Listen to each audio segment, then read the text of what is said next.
Notebook IAS आपकी सफलता है हमारा मिशन। हेलो दोस्तों, स्वागत है आपका आपके पसंदीदा यूट्यूब प्लेटफॉर्म नोट्सबुक आईएएस पे। दोस्तों, आज हम लोग बात करेंगे जो साउथ ईस्ट एशिया जो कंट्रीज हैं वहाँ पे जो इस समय जो कन्फ्लिक्ट चल रहा है उससे संबंधित। अब साउथ ईस्ट एशिया में कौन ऐसे कंट्रीज हैं और क्यों यह कन्फ्लिक्ट चल रहा है, तो ये कोई कन्फ्लिक्ट जो है ये नया नहीं है। इसमें आपने देखा था कि इसमें सीज फायर भी हुआ था। इसमें जो है सीज फायर जो यूएसए है उसके द्वारा हस्तक्षेप करने के बाद जो है सीज फायर की भी घटना देखने को मिली थी लगभग अगस्त सितंबर के आसपास। ठीक है। फिर वह जो सीज फायर जो कराया गया था उसका फिर उल्लंघन करके फिर वो सारी चीजें जो है शुरू हो गई हैं। एक पक्ष से दूसरे पक्ष की ओर जो है हमला जो है तेजी से शुरू हो गया है। अब यह मुख्य मामला है क्या, क्यों ऐसी सारी चीजें जो है आप देख सकते हैं कि अस्थिरता बनी हुई है, खासकर वैश्विक लेवल पर देखा जाए तो सभी देशों में, जैसे यूक्रेन रूस तो आपने देखा कि शुरू से ही चला हुआ आ रहा है। फिर बीच में इजराइल्स वगैरह जो कुछ देश थे उनसे यह कन्फ्लिक्ट चल रहा था। फिर साउथ ईस्ट एशिया में कुछ कंट्री हैं, इनमें भी कन्फ्लिक्ट। फिर साउथ अफ्रीका में भी आपने देखा अस्थिरता वैसे बना हुआ है। इसका बहुत सारे कारक हैं, जिसमें से एक कारक आप देख सकते हैं कि जो वैश्विक लेवल पे जो पश्चिमी देश हैं यानी वेस्ट कंट्रीज हैं, जैसे यूरोप हो गया, अमेरिका हो गया, इनकी जो पॉलिसी है यह भी एक मुख्य तरह से देखा जाए तो ये फाइट कराने की योजना, या दूसरे तरह से हथियारों को जैसे सेल किया जा रहा है, या तीसरी तरह से अगर आप कह सकते हैं कि यह धीरे धीरे जो चाइना का जो इन्फ्लुएंस बढ़ रहा है साउथ ईस्ट एशिया में। आप देख पा रहे हैं कि जो साउथ ईस्ट चाइना जो या चाइना जो सी है वहां पर आप देख पा रहे हैं, तो इसमें कहीं ना कहीं जैसे उसमें एक चीज है जो म्यांमार में आपने देखा कुछ समय पहले जो हुआ था तख्ता पलट, या नेपाल में जो सारी चीजें हुई, तो इसमें जो फॉरेन कंट्री होती हैं इनका जो है बहुत बड़ा योगदान होता है। तो खैर यहाँ पर भी कुछ ऐसे ही पॉइंट देखने को मिले हैं, लेकिन यहाँ जो सीज फायर कराया गया था वो सीज फायर का फिर उल्लंघन हो गया है। सीज फायर का उल्लंघन, सीज फायर का मतलब क्या होता है? युद्ध विराम होता है, मतलब दोनों देशों के बीच या दो पार्टियों के बीच समझौता हो जाता है, उसी को सीज फायर कहा जाता है। अब जो सीज फायर हुआ और सीज फायर कराया किसके द्वारा गया है, तो जो डोनाल्ड ट्रंप अमेरिका के राष्ट्रपति है उनके द्वारा कराया गया है। अब यह इनका नाम लेना क्यों यहाँ पे आवश्यक, मेंशन करना आवश्यक हो गया है, उसका कारण ये है कि उनको मतलब वैश्विक स्तर पर आपने देखा कि पिछले जब से वो आए हुए हैं, राष्ट्रपति का कार्यभार संभाले हुए हैं, तब से उनको एक चीजों की बहुत ज्यादा आवश्यकता है, और वह चीज है चूंकि उनको शांति नहीं मिल रही है, इसलिए शांति का नोबेल पुरस्कार उनको चाहिए। तो शांति का नोबेल पुरस्कार जो वैश्विक स्तर पर उनको मिलना चाहिए, उसके लिए वो मगजमारी मचा के रखे हुए हैं। हालांकि वो अलग बात है कि उनको अंतर्राष्ट्रीय लेवल पे जो वैश्विक शांति पुरस्कार है वह इस वर्ष 2025 का वैश्विक शांति पुरस्कार उनको नहीं मिल सका। ये बहुत उनके लिए दुख की बात है। लेकिन उनके बदले आप उन्होंने अपने मन को मनाने के लिए हाल ही में आपने देखा फीफा वर्ल्ड कप जो हो रहा था उससे संबंधित जो एक पीस प्राइज होता है उसको लेके या उसको उनको दिया गया है, ताकि कम से कम उससे भी उनको शांति मिल जाए, है ना। तो पीस प्राइज में मिला हुआ है। अच्छा, उसमें आपने देखा कि हेडलाइन में डायरेक्ट उसमें लिखवाया गया था कि डोनाल्ड ट्रंप जो राष्ट्रपति हैं यूएसए को, उनको जो है शांति का पुरस्कार मिला हुआ है। अब बहुत लोग जब अंदर उसके जाके नहीं पढ़ेंगे तो हेडलाइन पढ़ने से ऐसा लगेगा कि वास्तव में क्या शांति का पुरस्कार मिल गया क्या, और इसके चलते उन्होंने सारे जो साम दाम दंड भेद है सभी लगा लिया था। हालांकि साम दाम दंड भेद लगा कुछ लगाने एक्स्ट्रा एफर्ट नहीं किया गया है। आपने देखा जैसे यूक्रेन और रशिया में जो युद्ध चल रहा था उसको रुकवाने के लिए उन्होंने प्रतिबद्धता किया था कि जब मैं शासन में आऊंगा तो रशिया यूक्रेन जो युद्ध है उसको मैं रुकवा दूंगा, और इवन इफर्ट भी डाले थे, लेकिन उनका एफर्ट जो डाला हुआ एफर्ट था वो फेल हो गया। क्योंकि क्योंकि उसमें कहीं ना कहीं उनकी जो व्यापार वाली जो नीति है, बिजनेस वाली जो पॉलिसी है वह छिपी हुई है। क्योंकि अमेरिका का शुरू से ही आपने देखा कि वो शुरू से ही चूंकि पुंजवादी जो अर्थव्यवस्था है वहां का, उसमें आपने देखा कि पुंजवादी अर्थव्यवस्था के नाते अमेरिका जो है उसका मुख्य रूप से वैश्विक स्तर पर यही कार्य होता है कि उसके जो मार्केट हैं या उसकी जो जो मैन्युफैक्चरिंग जो चीजें हैं उसका कैसे वर्ल्ड लेवल पे वैश्विक स्तर पर सप्लाई हो, कैसे वैश्विक स्तर पर उसका सेल किया जाए। तो कहीं ना कहीं अब चूंकि सभी वैश्विक स्तर पर अगर शांति बना रहे तो फिर उसके हथियार कहाँ से बेचे जाएंगे, ठीक ना, ये भी चीजें हैं। तो कहीं ना कहीं वैश्विक स्तर पर जो है कुछ पॉइंट या कहीं भी कॉन्फ्लिक्ट चलता है तो उसके जो हथियार, जैसे अभी आपने देखा कि जो सिपरी का रिपोर्ट आया था, उस रिपोर्ट में वैश्विक स्तर पर सबसे ज्यादा हथियार को खरीदने वाला जो देश है वह यूक्रेन है। अब यूक्रेन की क्षमता आप देख सकते हैं कि कितना कितना बड़ा देश है और कितनी क्षमता उसकी हो सकती है। उसके बावजूद भी वह इतने वर्षों से कॉन्फ्लिक्ट में अभी तक हार नहीं माना है। हालांकि नाटो ने उसको आश्वासन किया था कि हाँ, नाटो में उसको शामिल किया जा सकता है, सम्मिलित किया जा सकता है, उसी के दम पर बेचारा लड़ रहा था। लेकिन उसके बावजूद भी उससे ये सारी चीजें जो है आपने देखा कि कोई भी उसको अभी तक, हालांकि उसके बाद वाले जो कुछ कंट्री हैं उनको नाटो में शामिल कर लिया गया, लेकिन यूक्रेन पर कोई दया की भावना नहीं दिखाई गई। इवन जो समझौता भी के लिए भी प्रस्ताव किया गया यूएसए के द्वारा, तो उसमें जो वहाँ के जो मिनरल्स हैं, यूक्रेन के जो मिनरल्स हैं, आपको पता होगा कि सबसे ज्यादा जो है मिनरल्स जो है, एक तो चाइना में आपने देखा होगा सबसे ज्यादा वहाँ पे होता है, और दूसरा चीज जो मिनरल्स आपको दिखाई देगा वो यूक्रेन में सबसे ज्यादा जो है क्रिटिकल मिनरल्स आपको देखने को मिलेंगे। जो क्रिटिकल मिनरल्स जो है अमेरिका चाहता था, ठीक है, रॉ मटेरियल्स के रूप में, और उसमें जबरदस्ती उससे डील करवाया गया, ठीक है।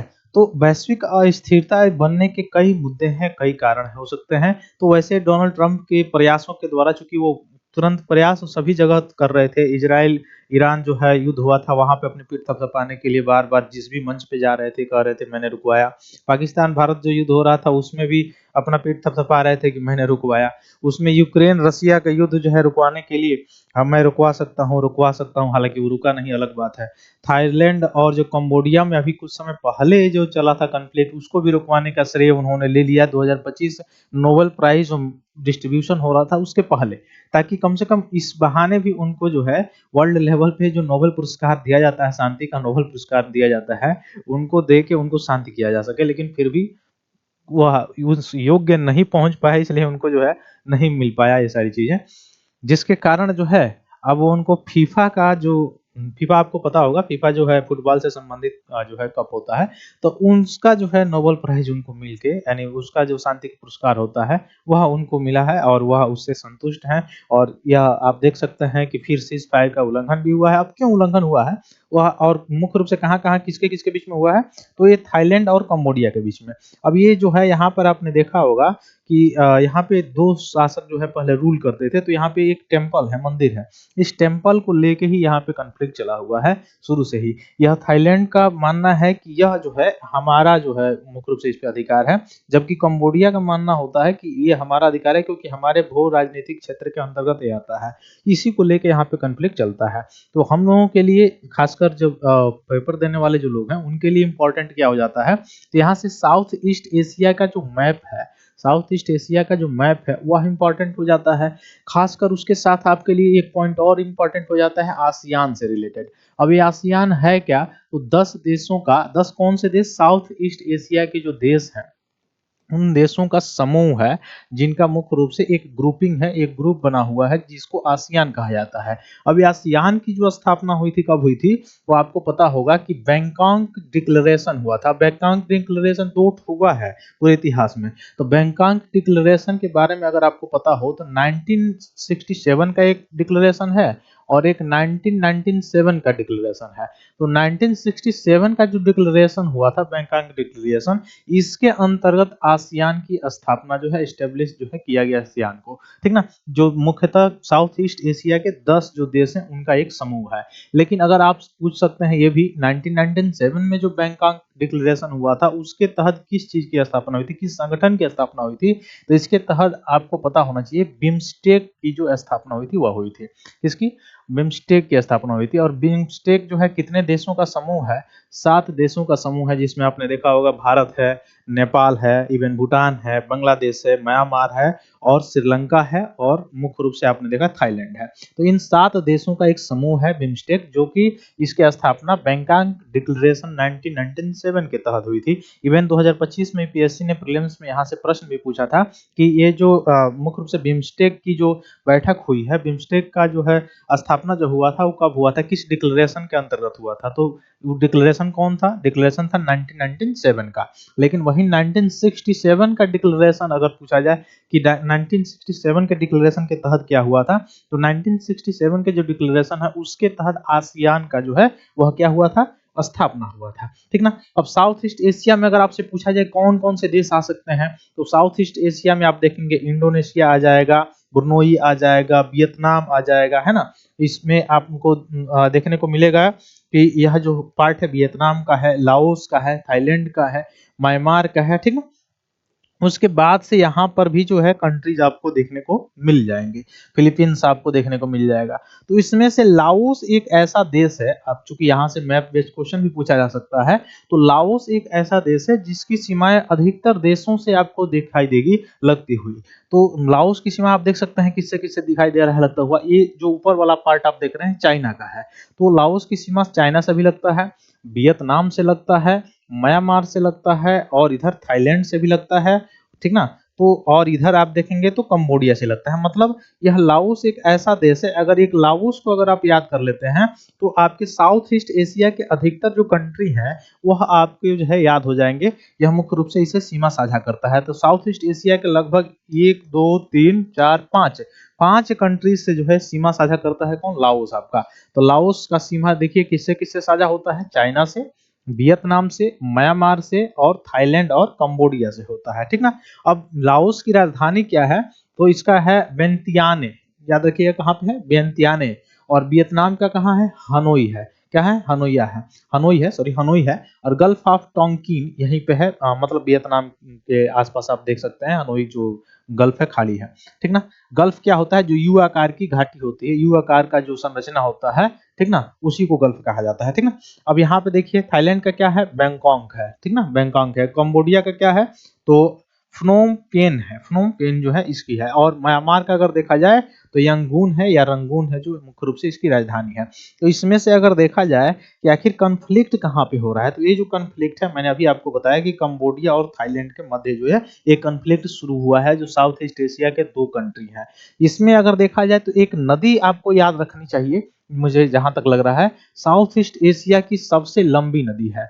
कहाँ की, साउथ ईस्ट एशिया की सबसे लंबी नदी है, जो मुख्य रूप से यह, जिसका नाम क्या है, मैकांग रिवर, क्या नाम है, मैकांग रिवर, मैकांग नदी। तो मैकांग नदी जो है लाहौस से होकर बहती है। तो इसमें अभी अगर मैं बताऊं कि ये मैकांग रिवर जो है यह किन किन मुख्य रूप से देशों से होकर बहती है, तो आप देख सकते हैं यहाँ से यह किन किन देशों से होकर बह रही है। तो मैकांग रिवर के बारे में अगर आप देखें तो यहाँ पे है, आपको दिखाई दे रहा है, ये वाला जो पार्ट है मैकांग का है, ठीक ना। तो मैकांग रिवर आ रही है सीधे, और सीधे आ रही है तो किसमें, ये म्यांमार में जा रहा है। म्यांमार के बाद से ये दिख रहे हैं लाओस वाला पार्ट है, लाओस वाले पार्ट से आपको दिखाई दे रहा है कि यह सीधे जा रही है मैकांग रिवर, कहाँ पे, थाईलैंड, थाईलैंड से होते हुए फिर यह वियतनाम, कंबोडिया होते हुए, और तब जाके यह मुख्य रूप से साउथ चाइना सी जो है वहां पे क्या हो जाती है, गिर जाती है, ठीक ना।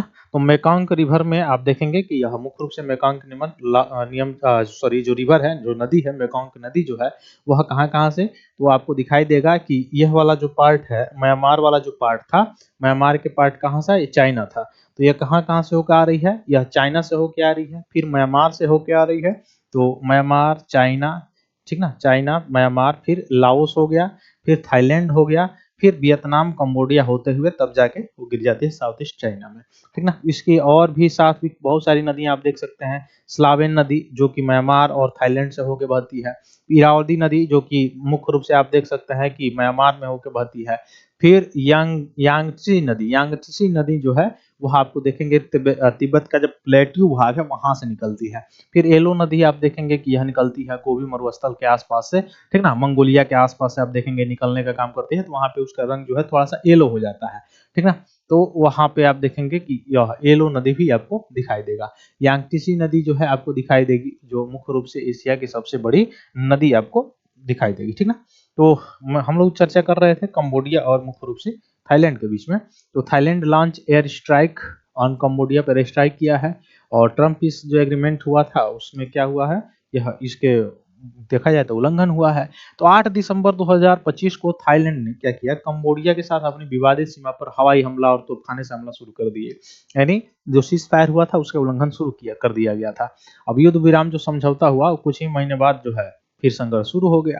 अब संघर्ष जो इसमें शुरू हो गया, कॉन्फ्लिक्ट शुरू हो गया, इसका कारण क्या है? तो इसमें आप देखेंगे तो इसकी चूंकि फ्रांसीसी, अब जब आप पढ़ेंगे औपनिवेशिक जो काल के समय में, तो वहां पे देखेंगे कि फ्रांसीसियों की जो फैक्ट्री थी, ये सारी चीजें कहाँ पे थी? क्योंकि भारत से तो अंग्रेजों ने भगा दिया था फ्रांसीसियों को, तो ये हो गया, डच हो गया, ये सब साउथ ईस्ट एशिया में आपको दिखाई देंगे।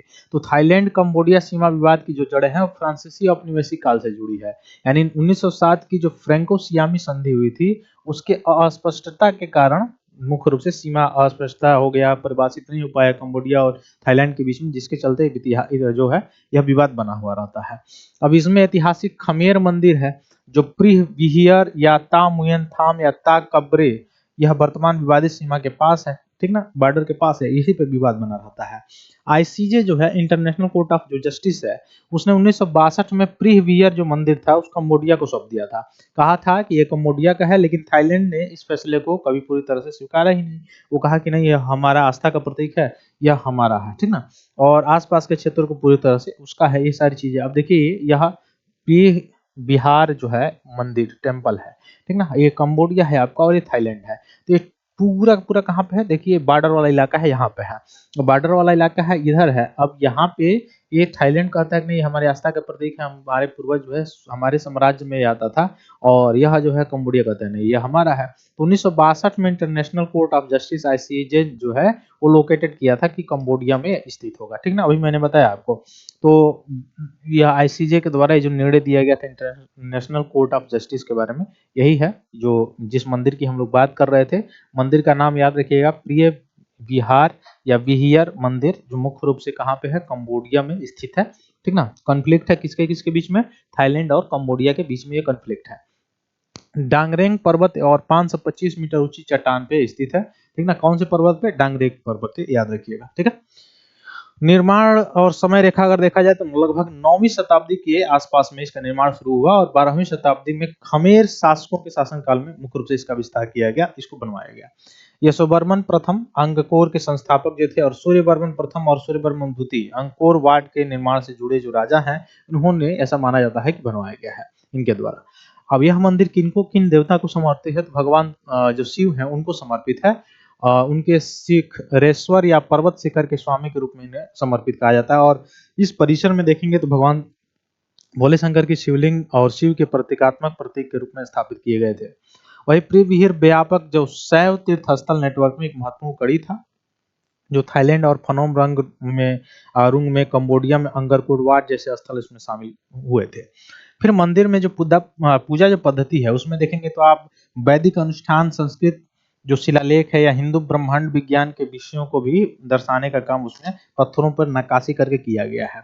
और इसमें देखेंगे तो और भी क्या इसमें महत्व है, तो 2008 में यूनेस्को द्वारा मंदिर को विश्व धरोहर का दर्जा दिया गया था। 2011 में सीमा पार भारी गोलाबारी से चिन्हित हुआ। 2025 में, हाल ही के वर्षों में आपने देखा कि यहाँ पे हिंसक झड़प भी शुरू हो गया था।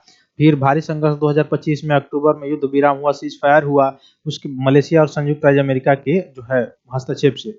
उसके बाद से युद्ध विराम जो है, अभी आपने देखा कि नवंबर और दिसंबर के आसपास जो है यह टूटना जो है शुरू हो गया, ठीक है। अब थाईलैंड क्या कह रहा है कि कंबोडिया ने कई चौकियां बनाकर अतिरिक्त बल तैनात करके युद्ध विराम का वहां उल्लंघन किया है, इसलिए हमने ये सारी चीजें काम किया है। वही कंबोडिया का क्या कहना है? कहा है कि इसका कारण जो है आक्रमण ये किया गया है, ऐसा कोई चीज नहीं है, ठीक ना। तो हालांकि बहुत सारे लोगों की इसमें मारे जाने की, बहुत सारे सैनिकों के मारे जाने की इसमें मुख्य रूप से यह खबर आ रही है।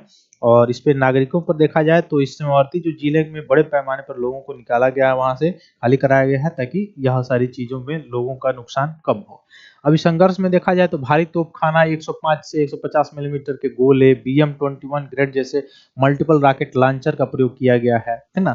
थाईलैंड ने लड़ाकू विमान भी तैनात किया है वहां पे, ठीक ना। मैंने एकदम मूड बना लिए हैं कि हाँ, हमको लड़ना ही लड़ना है और कुछ नहीं करना है। तो अंतर्राष्ट्रीय न्यायालय के क्या क्या फैसले थे, मैंने बताया आपको।